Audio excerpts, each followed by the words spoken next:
बात यह है कि इस देश में लोगों को न्याय का अधिकार है और अभी तक न्याय नहीं मिला है, क्योंकि अभी तक जो मंत्री हमारे जो गृह राज्य मंत्री हैं, उनके बेटे को सारे वीडियोस में सबने पहचाना है और जो वहाँ पे मौजूद थे चश्मदीद गवाह, वो सारे कह रहे हैं कि उनके बेटे इन्वॉल्व थे इस मामले में।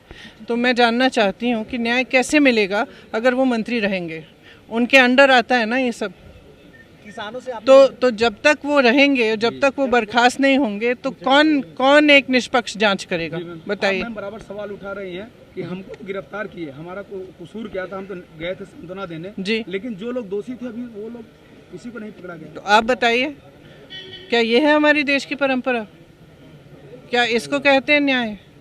हम सब परिवारों के साथ मिले कल, तीनों परिवारों ने एक ही चीज़ कही, हमें मुआवजा से कोई मतलब नहीं है, हमें न्याय चाहिए, मंत्री को बर्खास्त करना चाहिए और जिसने ये किया है, जो भी अपराधी है, उसको गिरफ्तार करना चाहिए। तो आपने पूरी पुलिस फोर्स अपनी निकाल दी हमें रोकने के लिए, नाकाबंदी हुई, और सिर्फ हमें रोकने के लिए नहीं, लेकिन परिवारों के इर्द गिर्द, उनके गांव के इर्द गिर्द कि कोई आए नहीं जाए नहीं उसके अंदर। लेकिन आपने अपराधी के लिए कोई पुलिस फोर्स नहीं निकाली। जिस दिन ये हुआ, पुलिस फोर्स कहाँ थी, क्या कर रही थी? क्या पुलिस सिर्फ नेताओं को रोकने के लिए है कि अपराधियों को रोकने के लिए?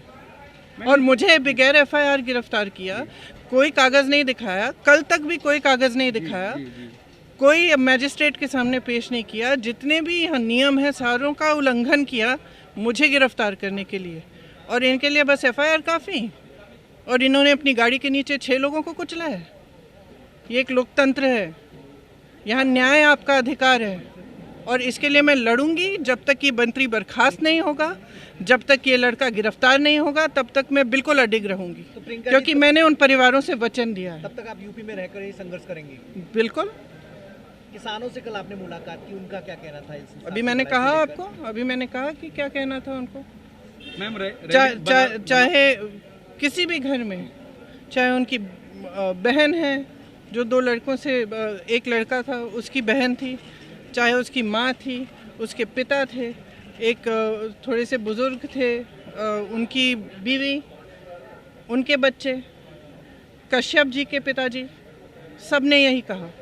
सब ने कहा हमें सिर्फ न्याय चाहिए, क्योंकि जब इस तरह का हादसा होता है और जब कोई इतना प्यारा होता है उसको खो देते हैं ना, तो एक यही क्या कहते हैं, एक यही सहानुभूति होती है कि हाँ चलो, जिन्होंने गलत किया कम से कम उन पर कुछ दंड हुआ, उनको दंड मिला है। लेकिन उनको नहीं लग रहा है, आशा ही नहीं है। पोस्टमार्टम की रिपोर्ट कल जो दी इन्होंने कश्यप जी को, उसमें कुछ पढ़ा ही नहीं जा रहा था, वो फोटोकॉपी दी है। अब आप बताइए, आप परिवार हैं, पोस्टमार्टम में कुछ पढ़ा ही नहीं जा रहा है, किस तरह की रिपोर्ट है? वो कह रहे थे कि वीडियो दिखा रहे हैं मुझे, ये मेरा भाई है, ये मेरा भाई है, ये गाड़ी के नीचे देखिए, ये मेरा भाई है, ये गिर रहा है। और मुझे सुबह IG बोल रही हैं लखनऊ की कि आपको सच में जाना है वहाँ पे, क्योंकि उन्होंने मुझे कहा कि क्योंकि इनको तो मार के, मतलब पीट के इनको मारा है, तो आप सोच लीजिए आपको वहाँ जाना है कि नहीं। और मैं कहना चाहूँगी कि मैंने उनसे पूछा कि मुझे जो 2 BJP के कार्यकर्ता, शायद वो भी मरे हैं, मैंने पूछा कि उनके परिवारों से चेक कर लीजिए, अगर मुझे मिलना चाहें तो मैं आना चाहती हूँ। तो उन्होंने मुझे सीधा कहा कि नहीं मिलना चाहते हैं आपसे। तो मैंने कहा ठीक है, उनको हम मेरी तरफ से भी संवेदना प्रकट कर दी। जाना चाहती थी बीजेपी?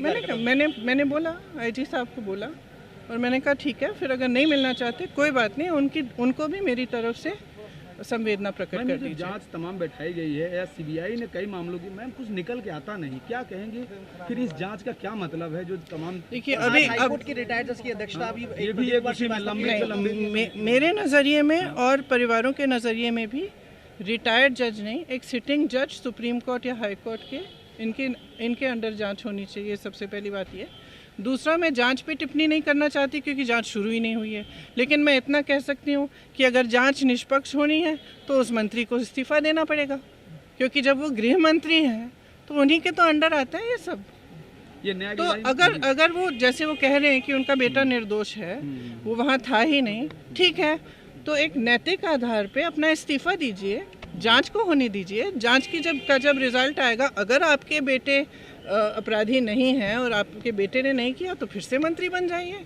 ये एक सिंपल सरकार का नैतिक वो होता है। कहीं पे मुझे याद है जब मेरे पिताजी प्रधानमंत्री थे तो एक रेलवे का एक्सीडेंट हुआ था, रेलवे मिनिस्टर ने एकदम रेजिग्नेशन दिया, क्योंकि एक नैतिक जिम्मेदारी भी तो होती है जनता के प्रति। हमसे जुड़े रहने के लिए हमारे YouTube चैनल को सब्सक्राइब करें और नई वीडियो की नोटिफिकेशन के लिए बेल आइकॉन को दबाएं।